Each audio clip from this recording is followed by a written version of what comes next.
வணக்கம் மக்களே. ஆ எப்படி இருக்கீங்க? நல்லா இருக்கீங்களா? பார்க்கலாம். ஓகே, உங்களெலாம் ஒரு கேள்வி. இந்த உலகத்தில் எதுக்கும் லாஜிக் இருக்கணும்ல. ஆனால் நம்ம வாழ்க்கையில் நாமும் இல்லை, லாஜிக்கும் இல்லை, ஒன்றும் இல்லை. உதாரணத்துக்கு நம்ம ஒரு சிக்னலை பார்ப்போமே. க்ரீன் லைட் வந்தால் போகணும், ஆனால் நம்ம மக்கள் க்ரீன் வந்தால் தான் தூங்குவாங்க. ரெட் லைட் வந்தால் இப்போ தான் போகணும்னு ஃபீல் பண்ணுவாங்க. எல்லோ லைட் பர்பஸ் தான் தெரியுமே நமக்கு, ரெட்டியாக இருக்கணும்னு. ஆனால் அண்ணே கிளம்ப போகிறேன், நீ யாருக்கு மெசேஜ் போட்டால் நம்ம வாழ்க்கைன்னு ஆரம்பிப்பாங்க. டிராஃபிக்கில் முழிக்கிறவங்க தான் ஃபாஸ்ட்டாக போகிறவங்க. ஒரு ஒரு சின்ன ஸ்கூட்டரில் மெல்ல புறப்படுவான் ஒருத்தன், நம்ம பாய். ஒரு பயங்கரமாக ஹார்ன் அடிப்பா, நான் வந்துட்டேன் பத்தியா ஸ்கூட்டர் அப்படின்னு.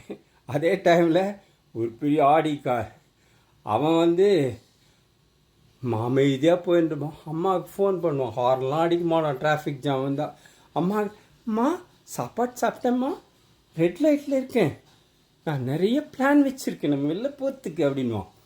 டிராஃபிக் ஜாமில் நிற்குது, ஆனால் லைஃபோட டிஸ்கஷன் எப்படி இருக்குது பார்த்தீங்களா? ஆனால் டிராஃபிக் ஜாம் வந்தால் எந்த ஒரு பிளானும் நமக்கு ஒர்க் அவுட் ஆகுது.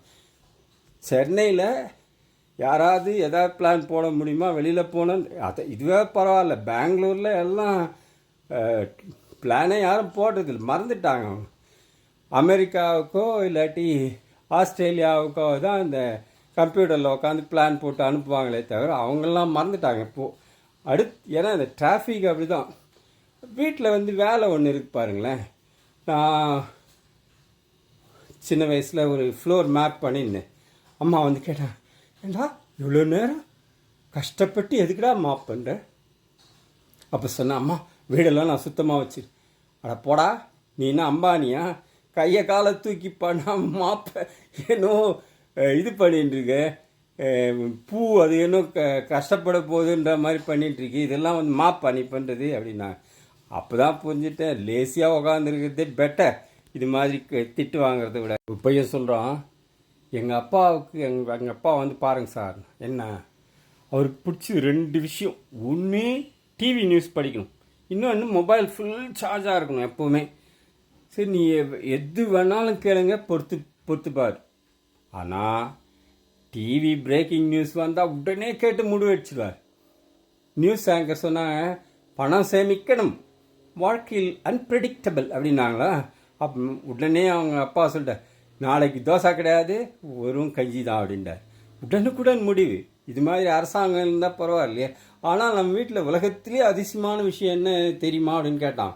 என்னடா அண்ணா, பவர் கட்டில் அம்மாவுக்கும் அப்பாவுக்கும் எந்த ஒரு பேனிக்கும் இருக்காது, ஆனால் என் யங்கர் பிரதர்ஸ் இருக்காங்க பாருங்கள், வைஃபை நெட் இல்லையா அப்படின்னா. அவனுக்கு எதுவும் நான் பார்க்குற பிரேக்கிங் நியூஸில் இல்லை, பிரேக்கிங் நியூஸே இல்லை, ரியல் லைஃப் அப்போக்கலிப்ஸ் தான். ஏன்னா அந்த அப்போக்கலிப்ஸ் கேம் தான் ஆடிட்டு இருப்போம்.